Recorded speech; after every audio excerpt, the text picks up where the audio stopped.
Hello, everybody, and thank you so much for tuning in here to the Coach V Show, powered by Island City, where the beach meets the streets, here on your Hollywood personal development and professional development radio show out of Hollywood, California, where iron sharpens iron. Together we rise. We are featuring the Navy Special Forces man, Jordan Stevenson, who was shot during active duty, where it says on his handle, @headshot Jordan. He was shot on the left side of his head, blew out the back of his head, and then he was paralyzed and told that he would never use his arm, his leg, walk, or speak again. You're going to see through this testimony and him being featured on this show that he is far from that. I talk about life is struggle, struggle is life, misery is optional, not just for me. And because I've been able to persevere, I have seen my clients, the corporate companies in which I work for, and the 37 industries that I serve as a keynote speaker, as a corporate coach, or as a one-on-one success coach with their elite level leaders, that life is really struggle, right? Struggle is life, but misery is optional. And Jordan will be a great example and testimony to that. And now, a word from our sponsors. Peace. Soles is more than just for saving your floors. It also prevents heel bruises and pains from unbalanced cleats.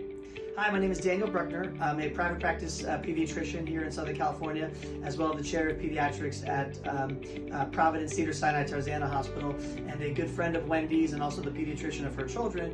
And I'd like to take this time to support her product, Soles. I think it's an amazing product that will benefit children greatly. And every day we see kids come from soccer practice, things like that. They don't want to take off their cleats, so they come in, and I've seen accidents, I've seen sprained ankles, I've seen hurt heels, and I think that this Soles product will really help prevent those from happening, not only as a pediatrician, but also as a consumer. I can't wait to get the product for myself and for my children. I think it's something that should be owned by every athlete across the country, and I really hope that everyone goes and buys it and enjoys it. Thank you. Soles will have memory foam and TPE mesh that will wrap around the cleats. After showing my product to my professional friends, I realized one thing. This isn't a product people want, it's a product people need. Soles, taking you from the cleats to the streets. Welcome to the Coach V Show, your Hollywood radio show for personal development with expert insights and interviews to help you, me, and we work to be our best and live our best life. Offering in this show with Brother Jordan Stevenson for your consideration, success frameworks, life lessons, and behavioral models that if you should find value in them, that you subscribe and deploy it all over your life. Powered here on Island City Media Group from Hollywood, California's Dash Radio Studios, where the beach meets the streets. Today, I am so fortunate to have the opportunity to really feature a great American hero. Brother Jordan Stevenson was born in Elk Grove. Shout out E. Jeezy. We just don't live here. We just don't. This is our home, right? February of 1986. He's a decathlete at Sacramento State University from 2005 and 2006. Joined the U.S. Navy June 2006 and become an EOD, an explosive ordinance disposal technician.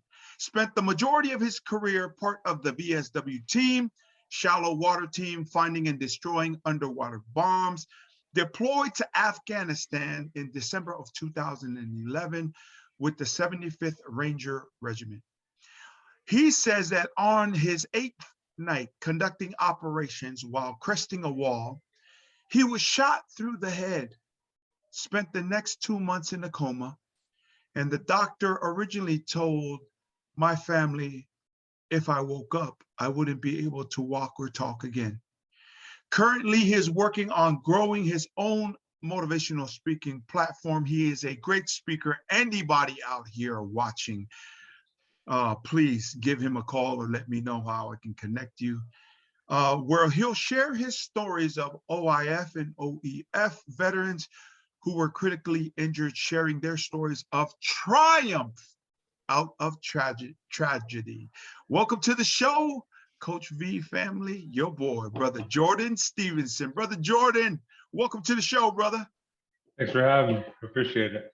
Man, I appreciate you. So you're no longer living in the EGZ, but as my No son. longer. But born and raised in Elk Grove, that's my hometown. I'm a California boy. I'll always be a California boy, but I'm now a resident of Utah.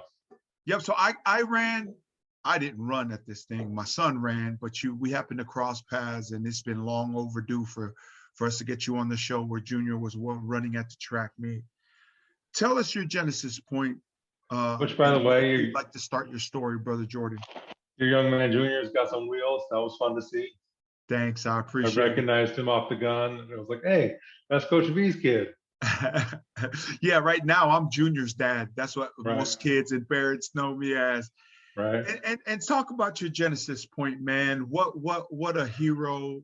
We appreciate all that you've done for the country, and we appreciate your sacrifice. Please share your story, Brother Jordan. Hero's a big title. I don't know if I want to carry that kind of label, but I appreciate it whenever it's given to me. But like you said, born and raised in Elk Grove, California, which was once a small town, no longer a small town. But I was born and raised, and it'll still be all cow fields everywhere. Where you're at over in Laguna was still all just cow fields. That's the Elk Grove I grew up in. And Elk Grove high school football, track and field was king. And I grew up, loved it, taught me to be tough. And I was fortunate to run track there, and where I was recruited to go run track and field at Sacramento State. I joined a fraternity, and that was pretty much the end of college track and field for me at that point. And then talk about you getting into the Navy and then Army and then all of that. Talk about all that, please. So originally I had enlisted into the Navy out of high school, but before I finished school, Sacramento State had offered me a scholarship to run there. So I reached out to the Navy and told them like I had this opportunity to run track in college, and the opportunity to run D1 college doesn't roll around all the time. So I asked the Navy if I could take that. And so I went to college and pursued that for a while. And then when that didn't work out, I reached back out to the Navy and said, all right, I'm ready, let's do it. And joined the Navy after my attempted college experience. Okay, so prior to getting into full service and becoming a specialist, where did you go to first get introduced and go through boot camp? For the Navy, boot camp is in Great Lakes up near Chicago. Yep. That's Navy boot camp. So you spend a few months there. When you go in, I went in to go into Special Forces. So every morning at, I think like 4 or 5 o'clock, me and another group of guys would wake up and leave earlier out of our boot camp teams and go off and do our own specific training in the pool. And then after we would finish that, we would go back to our traditional boot camp class and do the normal Navy boot camp. Yep, that's awesome. What are some of the transitional times? It's interesting because interviewing professional athletes, they say that it was a tougher transition from high school to college than it was into the pros. Talk about the transition and the life-altering and transformative time of you from high school to college, and then we'll go from college to boot camp into fully serving, please. I guess the way I would look at it is when I was in high school with athletics, I got to be like the top dog. Yeah. And then when you go to college, I'm no longer the top dog. I'm competing against other guys who are the top dogs or the top of their performance, and then kind of knocks you down that totem pole. And then when you go into the military, it's even more so. There's guys that are above and above and above and above you, and so you're constantly just trying to rank up that ladder. So it was hard going from the top to the bottom to the bottom to the very bottom. Right. And what are some things it is in terms of, let's start mindset, that helped you overcome and stabilize your life, know that you can do the things it is that you were trying to get done? Talk through that, please. I think with most athletes would probably agree is practice is important. And I think the more training I did and the more I got into it, the better I got at it.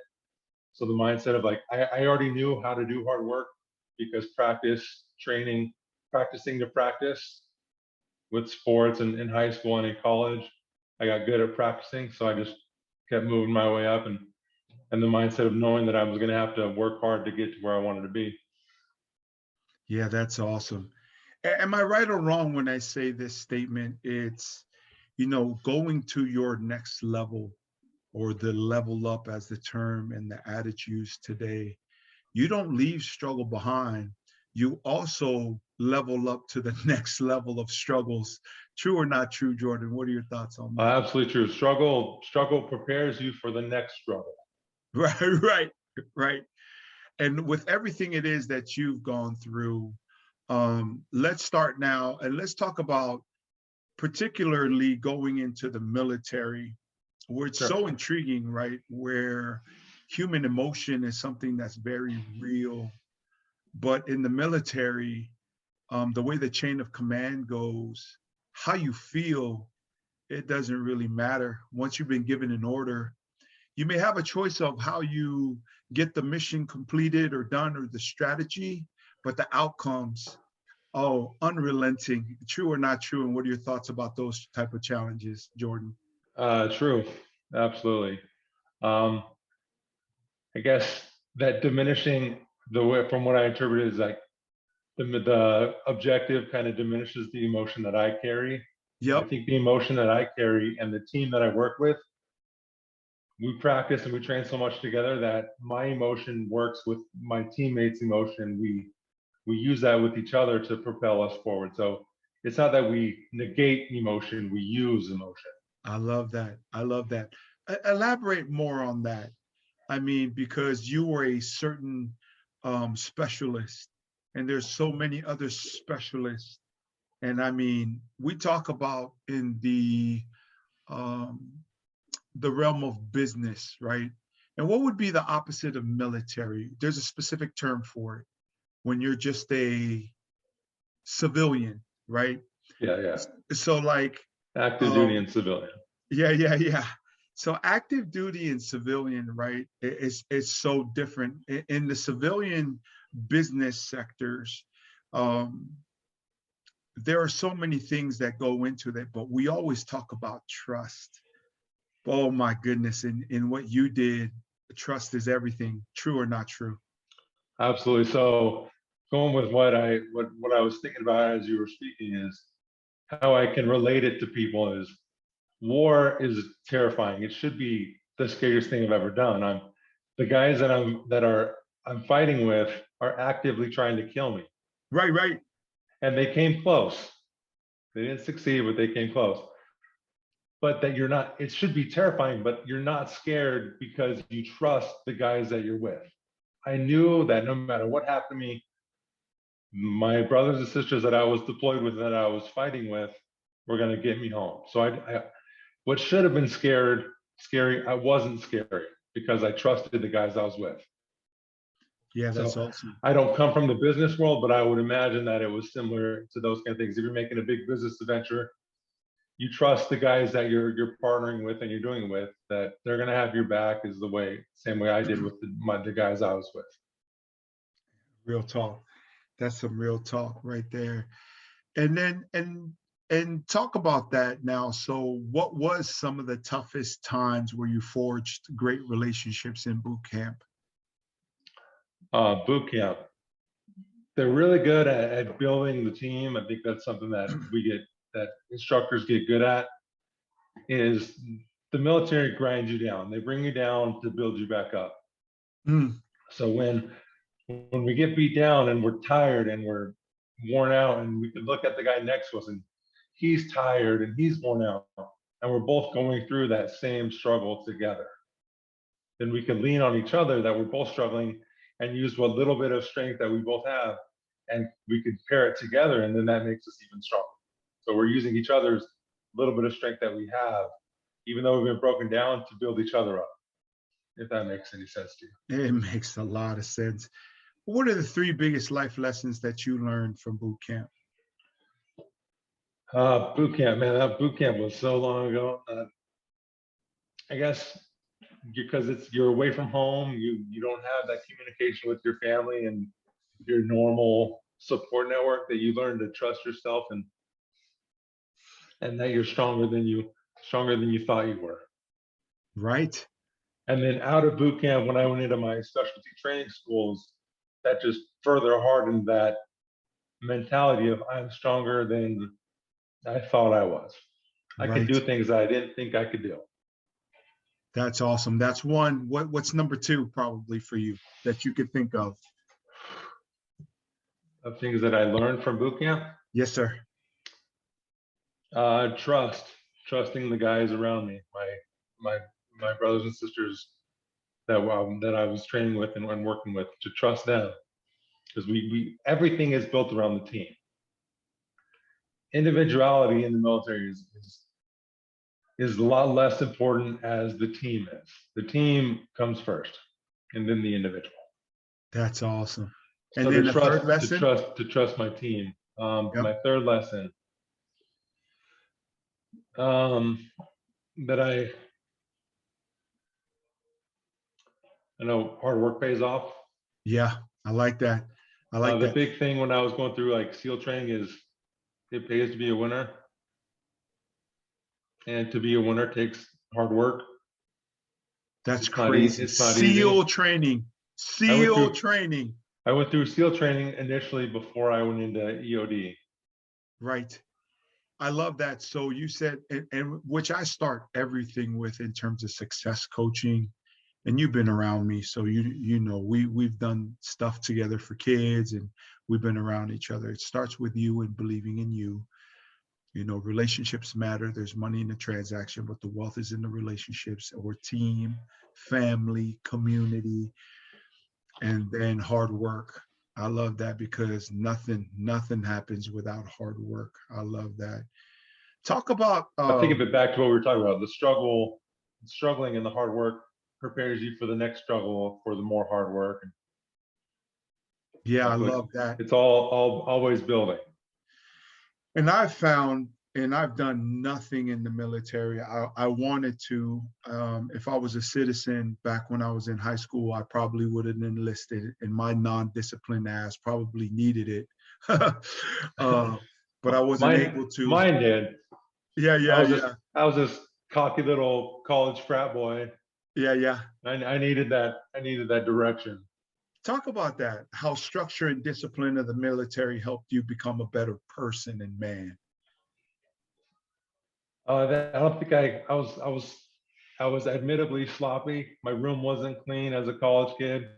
You could probably find times now where it's still not as up to par as it should be. But the guidance, you're not just thrown into the lion's den. They prepare you, and everything. If it looks good, it works good.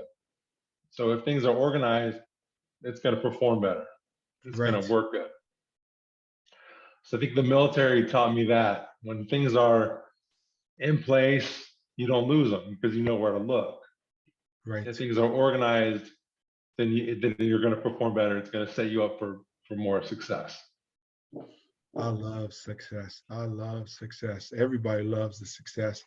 I love what you talk about, the hard work and the hard struggle, right? Because it made, and I used to use the term before I became a coach and a corporate speaker and a corporate coach, right? Is things get easier. And then I found really that it doesn't get easier. You just become more effective and efficient in what you do. Yeah, you just get better at it. You just get better at it, because easy is just it's such a difficult concept to understand. One, that there are different levels of ease, but really what people are searching for is that it's not as difficult, because you become effective and efficient. You have the daily habits, daily behaviors, activities, routines, and tasks, and it creates this flow where things don't need to be generated and start and stop from scratch. Anything else that you want to deal with that before we get to you know, that night when you're coming down off a helicopter on a rope like G.I. Joe. Anything else you'd like to share about your military experience or growing up, fraternity experience at Sac State, getting a D1 scholarship, anything like that? I've loved every second of it. It built me to be who I am now, and I wouldn't, even though like I said, college didn't work out for me the first time, I wouldn't change it because it made me who I am. I had to go through those struggles to get to where I am now, which, as we'll get into with more of what happened to me, I had to struggle so I could get to where I am now to make me stronger to go to what I can now. Yeah, that's awesome. And I've seen you walk around the gym, and you are such a miracle that's walking, combined with a perseverance and a will to succeed. So talk about the incident that happened, and just talk us through that in any way that you wish, and take your time, Brother Sure. Jordan. December 16th, 2011, we were conducting night operations, and like you said earlier, I was attached to the 75th Ranger Battalion. I think it was Bravo Company, and we had flown in on our Chinooks with our team. We landed, and we were going up to our target building, and I was chosen to go up. I was going to go up on a ladder because there were vehicles inside of the compound. So all of their homes had walls around them, so that we called that the compound. And so me as the bomb guy, they wanted me to get my eyes on inside of the compound to see if I saw anything that made me suspicious that they were VBIEDs, which are vehicle-borne IDs, so that when our guys go in, they didn't walk into a booby trap and an ambush and get blown up on our way in. So we got to the wall. I remember going up the wall.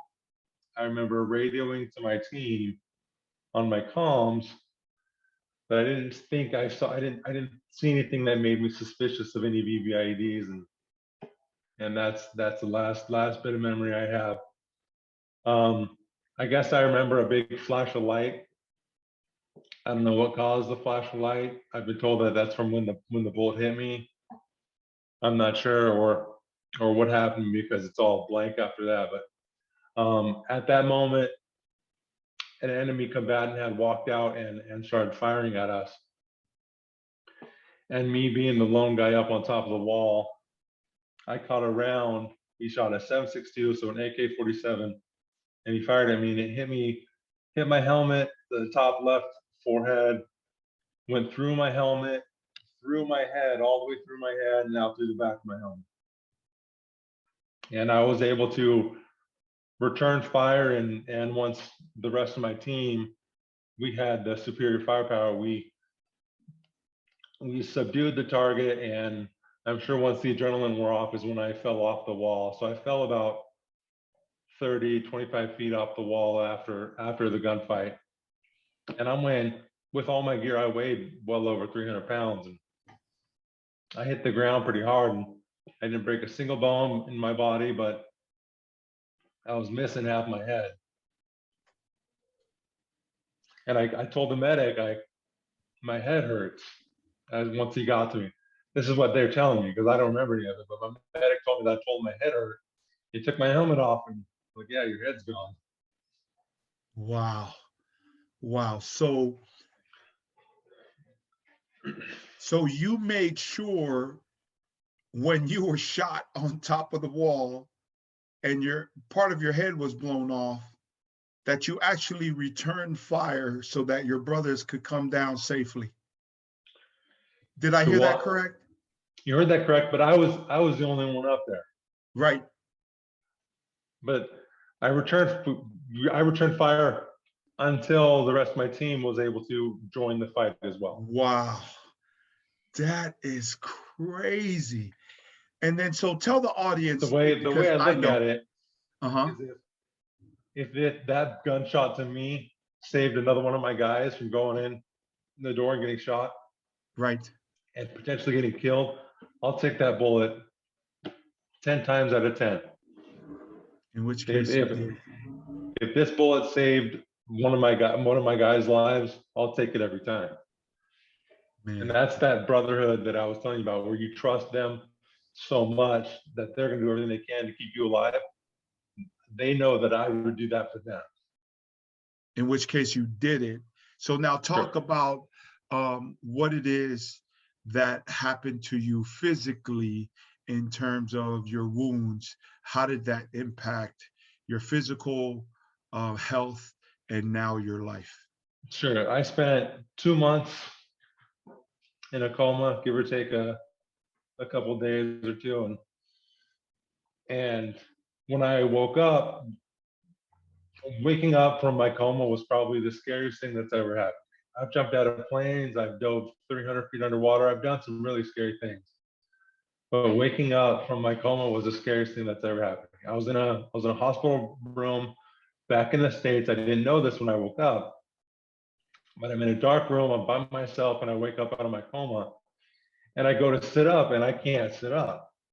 And I went to put my arms back behind me to stand sit up, and I couldn't. And I had tubes and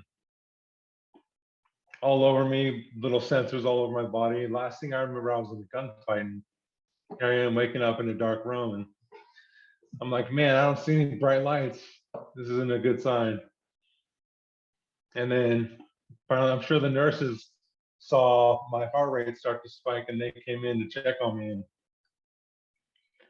once all the staff and doctors came in and my family was there to kind of walk me through what happened to me, the doctors explained to me, you know, the extent of my injuries and what their outlook on my situation would be, and that my right arm and my right leg were completely paralyzed, very similar to a stroke. Left side of your brain controls the right side of your body. The bullet going through the left side of my brain paralyzed my right arm and my right leg.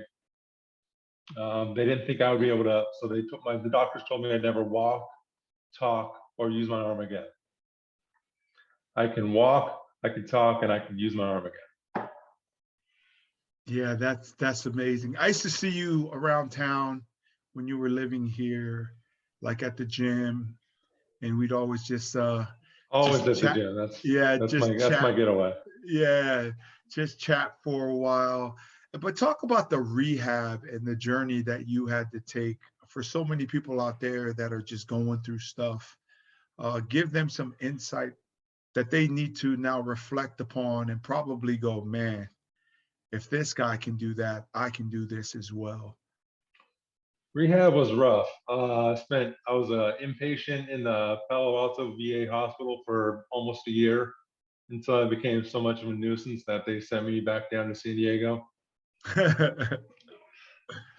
Oh, that was painful. I went from collegiate D1 athlete to special forces to paralyzed, and that was a really, really rough transition to make. For being, God, I don't want to compare myself to a professional athlete, but I wasn't. But in special forces, we trained like we were. Yeah. I wasn't trained to score a point. I was training to stay alive. Mm-hmm. So to go from peak physical shape that I'll ever be in my life to going to being at the very bottom, that I've talked about the transition before, from being at the bottom and we're working my way up. I got up to where I was performing at a very high level to being paralyzed. That was hard. But I had a 2-year-old son, and I had work to do. I needed to be an example for him and other people that, you know, might be in similar situations as me to get through it and put the hard work in.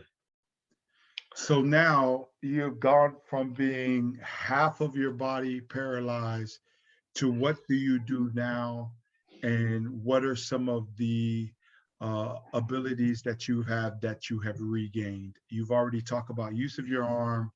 I mean, it's amazing. Like, you're speaking all of that, man. Well, what a rehabilitative process that you have been through, and just talk about where you are now. Well, like I said, I wasn't supposed to be able to speak. I'm speaking to you now. That's a memory that I don't think I'll ever forget. When I woke up and I was trached. I had a tube out of my neck. I wasn't supposed to speak because of that, and because of my brain injury. They didn't think I'd be able to make words. When I woke up speaking, and the doctors and all their faces, I'll never forget how surprised they were when I woke up and started talking to them. So I've worked on getting my speech to where I'm more. I was a little bit slurred initially, but now I think I speak at least a little bit better than I used to.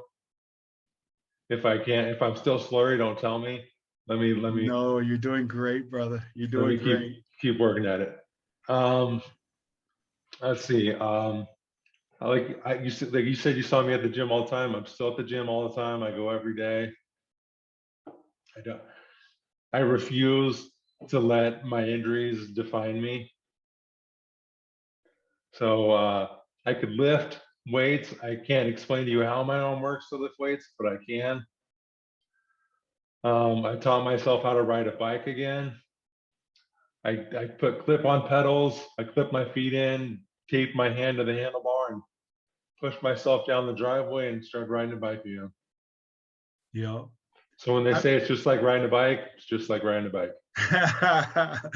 Yeah, it was just awesome to see you a couple Saturdays ago, and you're just like walking along the track, and he goes, "Hey man, I thought I saw Junior." And then so talk about that, and talk about a main source that I think was definitely my main highway out of the hood, is that I was so grateful for everything. And people still ask me today, how can you be so positive all the time? Right? Talk about that for you, how important and how, if at all, gratitude has helped you move forward.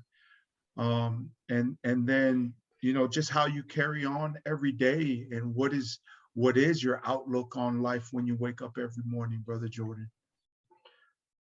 Oh man, when you face the end of life completely, it changes everything, the way you look at life. I appreciate everything so much more.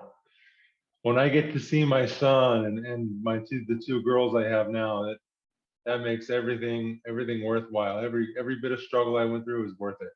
When my Yes, kids sir. look at me and tell me they love me and they're proud of me, that's all I need. Yes, sir. That's But awesome. you're talking about mindset and then being positive. What a privilege to be able to wake up and make the choice to be positive. I could sit at home, sit in bed, and feel sorry for myself that I was shot and I'm wounded and I'm paralyzed. And I don't think anybody would judge me for it. They would, oh, he got hurt really bad. He's Yep. having a hard time. And that would be an excuse that I could use. I could just sit at home and use that excuse as my life's been hard and I had something bad happen to me. And I could essentially give up, and I don't think anybody would judge me any differently for it. But I make the choice to get up, smile, and to make my day a good day and to be positive. Because it would be so easy to be negative, that I choose to be positive. I find the good things of my day. Even when things are really bad, I could find something good about it. I got shot through the head, and that's easily one of the worst things that could have ever happened to me, or might be the worst thing that ever happens to me. But I'm a better husband, I'm a better father, I'm a better friend than I ever would have been had I not been shot. So the worst thing that's ever happened to me is also one of the best things that's ever happened to me. I appreciate everything so much more because of what happened. So I choose to be positive. It's my choice. Right. And let's talk about passions. So track and field was I your got a deal. lot of them. So Yeah. where you want to start? Yeah, track and field was one of your deals, but let's talk about the Jordan Stevenson today. Share with us some of your passions, please, Jordan. Oh my, I've been a part of a lot of like veteran nonprofits. So when I get to work with guys like me and see guys that are struggling, and I get to be an example to them, that means everything to me. To look at guys that you can do this. Try and be the positive figure like you are to so many people. To them has blossomed into a passion for me. I don't get to do things like I used to do, but when I can inspire or see the light in somebody's eyes come on, or be inspired to try something new, that's my new passion. That's awesome. I helped start a nonprofit where we race cars, and when I get a guy that doesn't have any legs into a car and he could race a car with hand controls that he never thought he'd be able to do, that's the coolest. That's one of the coolest things that I've ever seen. Yeah, that's awesome. So in that, for everybody tuning in, we are here today with a former Army Ranger, Navy Special Forces. Navy Special Forces, but then you were also with... I was deployed with the Army Rangers. Deployed with the Army Rangers, excuse me on that, Brother Jordan. That's okay. So for Navy Special Forces, deployed with the Army Rangers. And then, so thank you everybody for tuning in. If you're just tuning in now, make sure to press rewind on this, whether you're on the podcast, listening live via the Dash Radio app from Hollywood, Dash Radio Studios on Island City, or if you're watching it on the YouTube channel. What happened to Brother Jordan is absolutely amazing, that he has been able to not just go through and live with, but persevere in spite of it. So in that, Brother Jordan, if you don't mind, if I get back to about my passions, because yeah, please, because I was going to ask you right now, you could share with that some more of your passions, Brother Jordan, while you talk about, so what's your message to the world? Let's go there. So so many people look at what I've been through in there, and what I hear all the time is, I could never have gone through what you have. I hear that probably more than I hear anything else. And my response to that is, yes, you could. I've just been unfortunate to be placed in a position where I didn't have a choice but to go through what I have. But we're all strong enough to do things that we don't think we can do. We just haven't been placed in the position to do it yet. When you're placed in a hard place, or a hard place in a rock, and you got to move, and that all you got to do is try to move the rock. Maybe you can move the rock and get out of the hard spot. But if you don't have a choice but to move the rock, you're going to move the rock. That's right. And I've just been placed where I had to move the rock, so I moved the rock. So move the rock. That's your message to the world. Anything else? That's a throwing a spot on that one.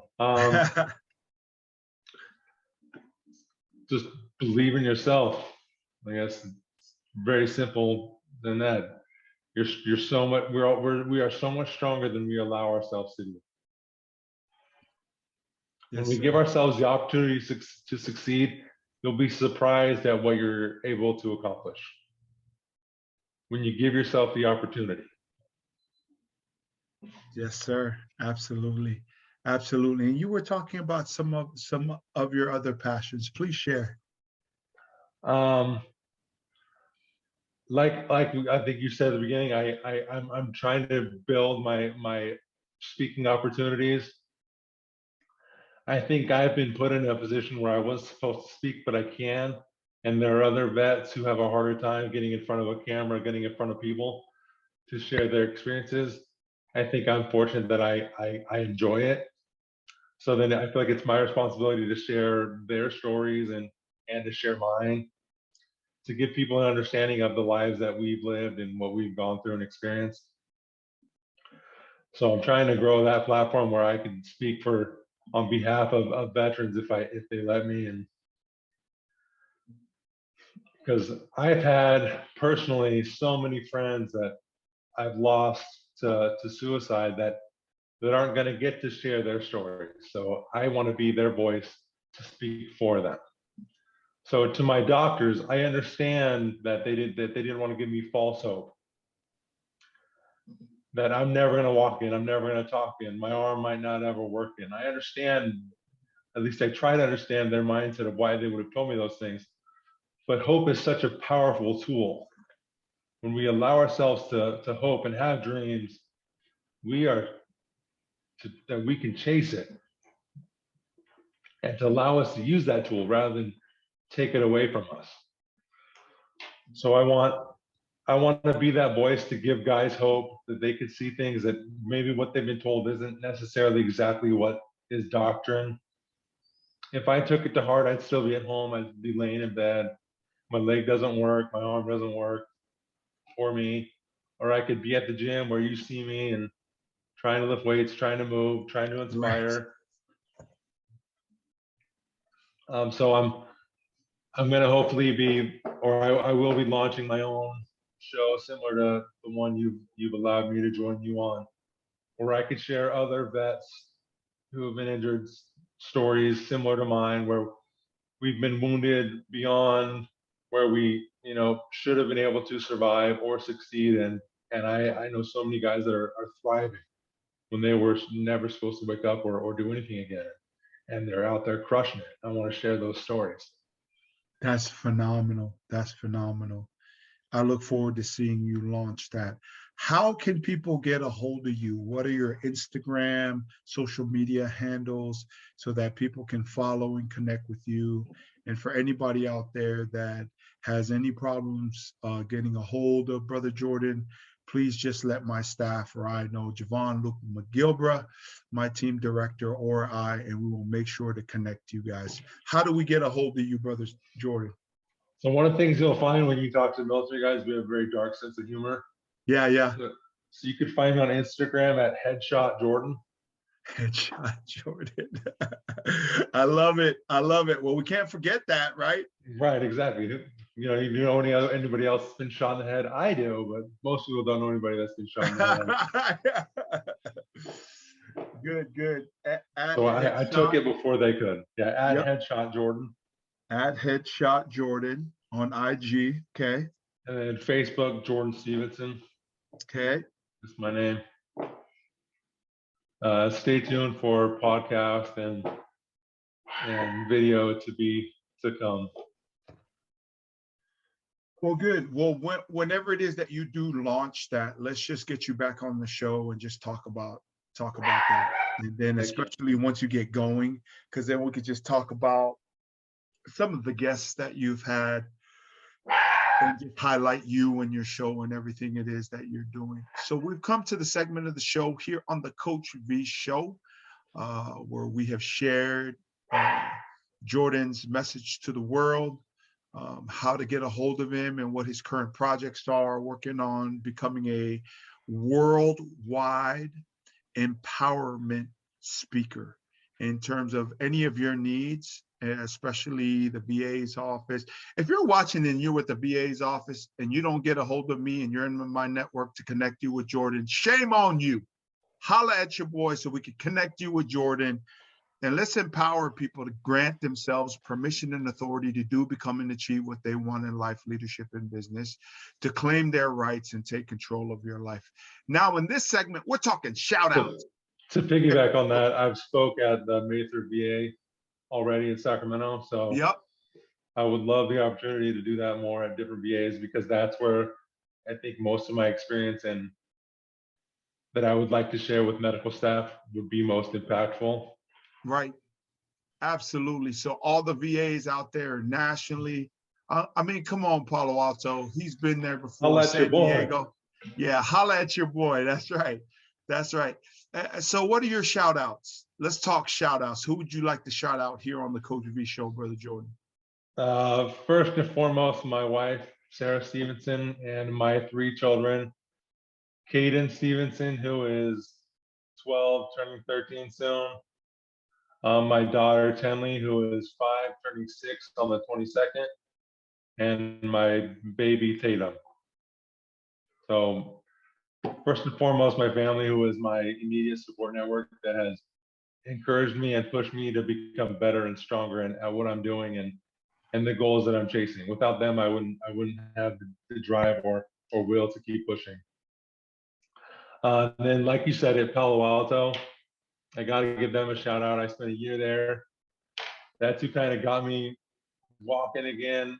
I got up every morning, hopped in my wheelchair, pushed myself down to the physical therapy room, and got to work with them. And they encouraged me and allowed me to be stubborn and work hard and give me the confidence that I could do it again. They got me on a bike for the first time again and got me riding again. That inspired me to do new things. Not this summer, but it might maybe this summer if I get stubborn enough or thick-headed enough to do it. I'm going to be riding my bicycle all the way across the country from Bethesda, Maryland hospital, the Walter Reed Hospital, where they told me I never walk in.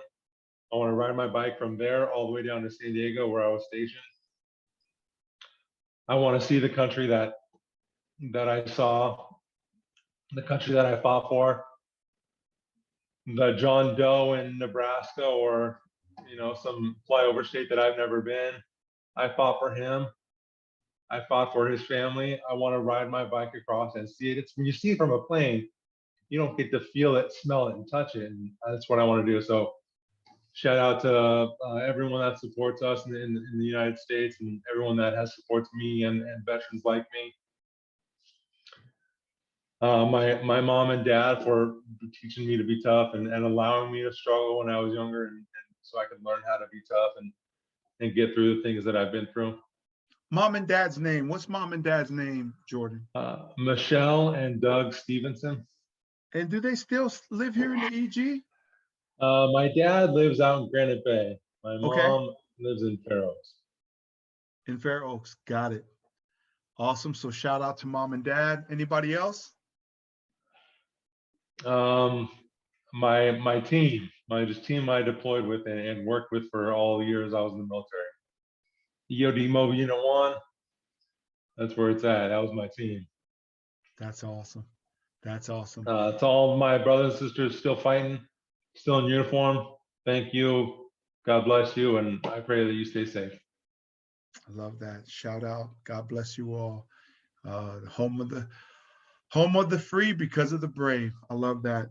Let's go, Coach V Hot Seat. Thank you again for everybody who's tuning in here. This Mountain Motivation Monday on the Coach V Show. We are featuring, we got our guy, Jordan Stevenson, who is a Naval Special Forces, who got into a tragic incident when on a Army Ranger mission. And so now he is inspiring people all over the world with his story, and then also speaking and starting a podcast for veterans here in the United States of America. Jordan, welcome to the Coach V Hot Seat. Here's our number one Coach V Hot Seat question that I love for you to just tell me what you think. Yeah, life is struggle, struggle is life, misery is optional. When you hear that Coach V quote, what are your thoughts? The big section of that sticks in my head after you say it is misery is optional. I guess I live that on a daily basis. Yes, sir. I am, when you see me walking around or not, I don't think I show it like I could, but my arm and my leg are in pain all day, every day.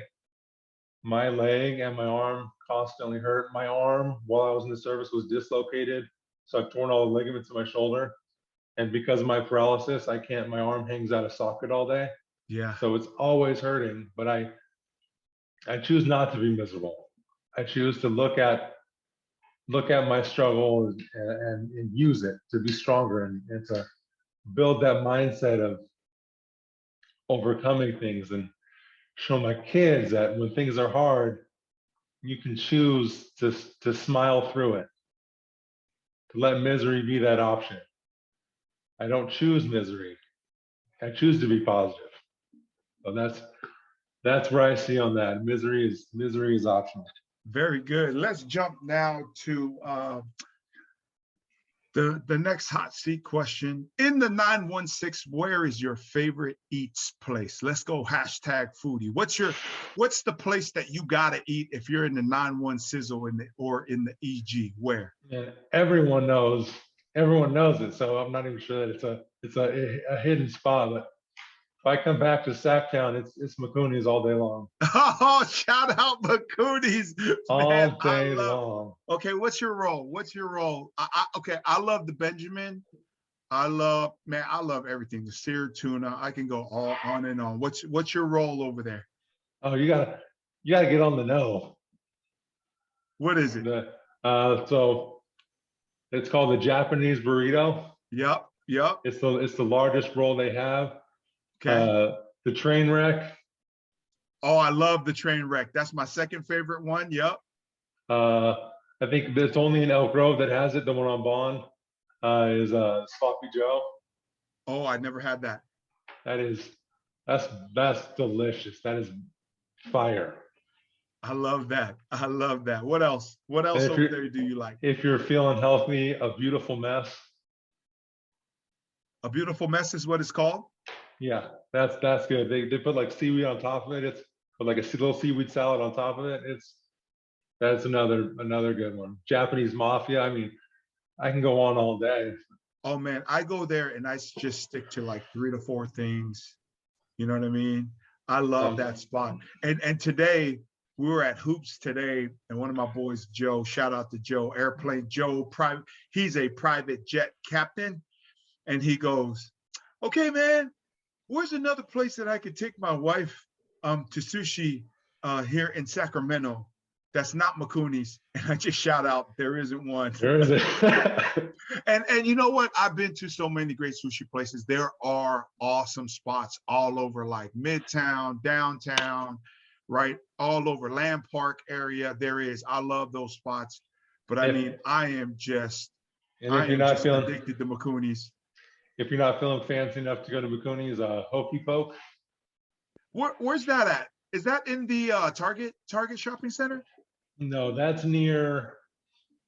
It's on Elk Grove Boulevard, near the fire station. Yep.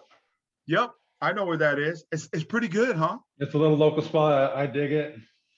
Me too. Shout out Okie Poke. Shout out EG. We just don't live here. This is our home. I like that. Okay, so where are you living now, Jordan? I'm in Spanish Fork, Utah. Spanish Fork, Utah. Where do we go eat when is that off the 80? I mean, is that off the 15? Is that off the 15? It is. I'm about an hour south of Salt Lake City. So, yep. I've been through there. I've been through Spanish Fork. Where do we go eat? Everyone's driven through it. Yeah. Where do we go eat in Spanish Fork? Let's see. That's a tough one. I'm still relatively new here, so I haven't foodied out too hard here yet. Man.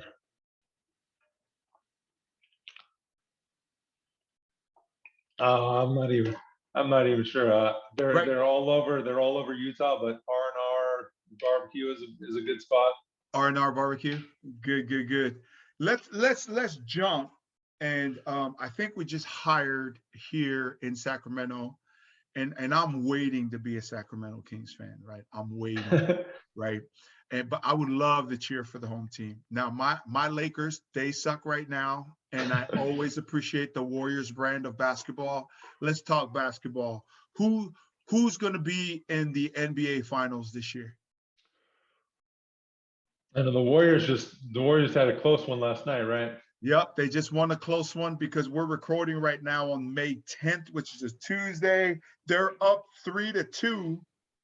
Oh, they're up 3-1, right? Is it 3-1 or 3-2? I think they're up by 1 game on Memphis. And then right now, Phoenix is tied. Phoenix is tied in their series. So who do you think will represent the West? Versus Dallas, right? Phoenix versus Dallas. I feel like Phoenix has always been the underdog story, and at least growing up for me, they weren't, except when they had like Nash. They weren't ever. They had KG, the former mayor here once, right? Yeah, they weren't the established team that I think they're going up against all these other major established teams. Yep. So I'm gonna root for the Suns, and I have family in Phoenix, so I'm gonna go with their local team for them. All right. And You shout said out to the Sacramento. 602, the Valley of the Sun, baby. I grew up when it was the Weber and the Williams and the Vladdies. Yep. So I'm a Kings fan, long Kings fan. Yeah, man. I'm Yeah, a Cowboy Nation, Cowbell Nation. Cowbell Nation. Yeah, man. And the arena is amazing. My wife and I just went and saw Toto and Journey there, and it was a packed house. And I've always thought the arena was amazing. Are you talking Yeah. Golden One? Yeah, Golden One. I mean, we just got a great setup. And that Golden One area, I think they call SoCo, or I forgot what we were calling it. But man, it is really nice there. I dig what they've done downtown right there. I mean, because like I said, I'm from the golden age of the Kings when it was still Arco Arena. Yeah, Arco out by the airport. And, Right. and then let's talk East Coast. Like, who's going to represent the NBA on the Coach V hot seat from the East Coast? Who's going to the finals? Let's start there. Miami, or you thinking Philly, or you thinking the Bucks or the Celtics? The Bucks are returning champs, right? Yes, sir. They're looking pretty good. So I'm gonna throw it out there. Yeah, I love that. I'm Let's go your football I'm not as team. familiar with basketball, I think, as you may be. I'm still learning, and maybe I'll become a Jazz fan and get more into it. Who knows? Yeah. Man, the Jazz fans. Hey, shout out to Jazz fans. The Lakers have had to go through Utah a couple times, and so did Jordan. Yeah, I almost got my Stockton jersey just to represent. Yeah. What That old school. what about NFL? Here on the Coach V hot seat, who is your NFL team, and what do you like about them? Oh, I'm a born and raised Niner fan. I don't think I'll ever be anything else. Yep. When I was a patient at Palo Alto, I'm fortunate that I have family friends of Steve Young. So Okay. Steve Young came to visit me when I was at the Palo Alto VA, which was probably one of the coolest things. That he came and they didn't know who he was, and he was like, "I'm here to see Jordan." And they were asking for ID, and he's like, "Oh, I'm Steve Young." They were still asking for ID, and I was like, "Yeah, that's right." I'm the VIP here. Who are you? Yeah. How funny is that? So that was cool. He brought a signed jersey and his kids, and that was one of the coolest experiences I've had. And also Jim Harbaugh came. Yep. When he was still the head coach. He came to visit us at the hospital as well. And I was able to attend the war room during one of the drafts. Yep. While I was a patient. So through experiences like that, I think I'll forever be a Niners fan. And I grew up a Niners fan. I think I'll forever be a faithful. Yeah, man. And people talk smack about the NFC West, man, but bro, it's the toughest division. It's the toughest division in football right now, man. We got the Niners, the defending champs. I mean, they had to beat the defending champs just to make it in. They played them 2 or 3 times, I believe, in the regular season. And then after that, they met them in the NFC Championship to go to the ship. I mean, and then we got Seattle and we got freaking the Cardinals, which those 2 teams are always good because Pete Carroll's up in Seattle. And then people can knock the Niners, but they somehow find a way to win sometimes. Man, and I thought they were a year ahead of schedule, but we got to say, what do you think about Trey Lance? Do you think that he's going to be as good a quarterback as Garoppolo? As Garoppolo? Oh, well, I don't know. I'm hopeful. Yeah. I mean, like, for all the things it is that they gave up to jump up and get Trey, what do you think about that? I think it makes it more exciting. Yeah, true that. It's one of those, if he gets in and he succeeds and he's a killer, then everyone's going to be like, "Oh, Lynch, that was brilliant." That's right. But if he tanks, they're going to be like, "Oh, what were you thinking?" Lynch just won't be there no more. That's sports. You just Mitchell Trubisky us. Yeah. Real talk. Hey, man, that's what I'm asking you. Track. Let's talk track, one of your passions. Like, who are the people it is that we need to be looking out for, or who do you love in track as we go? What we're another 2 years away from the Olympics again, right? Right.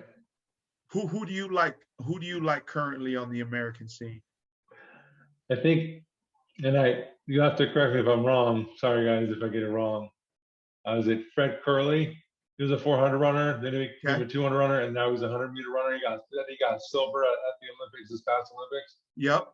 And the fact that he went from 4 to 2 to 1, and now he's killing it, I think that's pretty rad. Yeah, that's amazing because I ran track, and I'm not as good as you were. I ran track for football, right? I ran a 50-point 100, and then Marion Jones, I think she was a senior when I was a junior, and she at the Mount Sac relays just like smoked my time, ran a 48 or something like that. But I mean, like, good to go from mid distance to sprinter.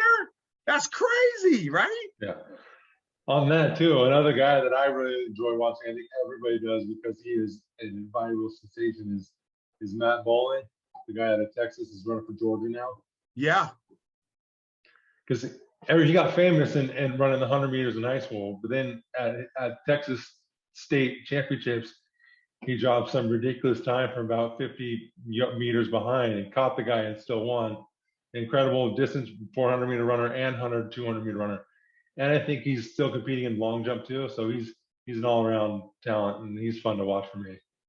Man, that's awesome. So, because when I went to Sac State, I tried to be a decathlete, and some of those field events were just incredibly difficult. Like, I could hurdle, I could sprint, but man, I couldn't high jump and I couldn't pole vault, and those were a struggle.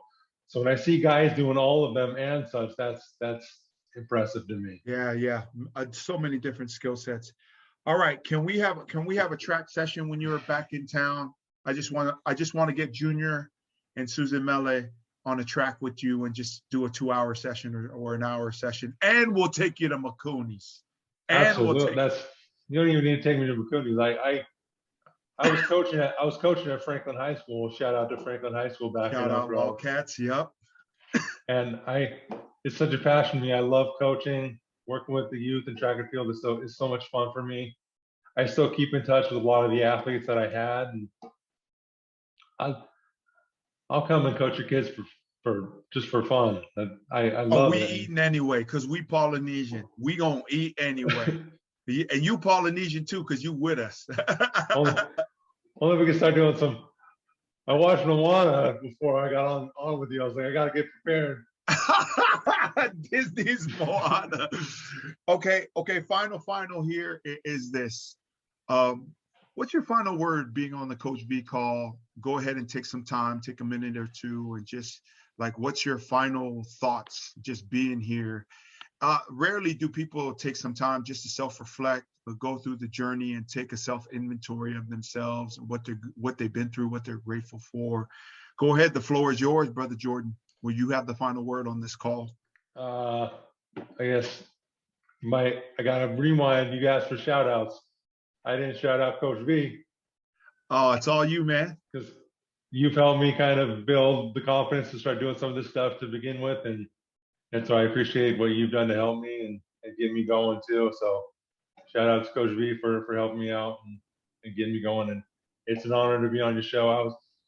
I was so nervously excited to do this with you because I know the energy you bring. I'm like, man, I got to try and match this dude's energy.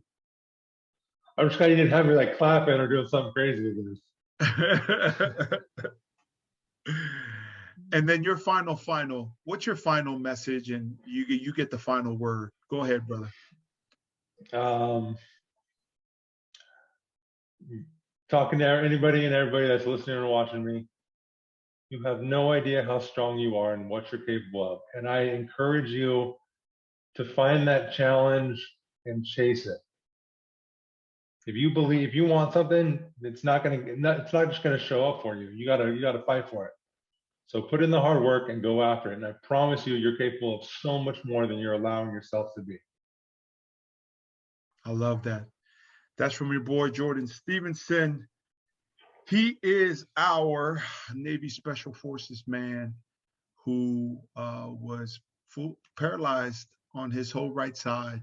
Yet every single day he wakes with a great attitude and a positivity about life, leadership, and business. Please get a hold of him on Instagram at Headshot Jordan. And then you can also just connect with him on Facebook at Jordan Stevenson. If you need to get a hold of him and are unable to, just reach out to your boy, Coach V. So thank you for everybody for tuning in to this episode, the Jordan Stevenson episode here on the Coach V Show, broadcast and powered by the Island City Media Group, where the beach meets the streets, here on the Coach V Show. And the reason why Jordan and I do things like this, or Jordan's going to have his own podcast, is just not for the sake of your success, but even more so for the sake of you being your best. In doing so, you'll realize the best of your abilities, and that everything and anything that you dream, work, and pray for can be achieved. This is how your boy Jordan Stevenson and your boy Coach V lives, all about faith and family, grateful for God's amazing grace. Until next Motivation Monday, we will see you on the next episode. It's your boy Jordan and your boy V. One love, mad respects, live it always. Peace. Thanks, guys. Peace.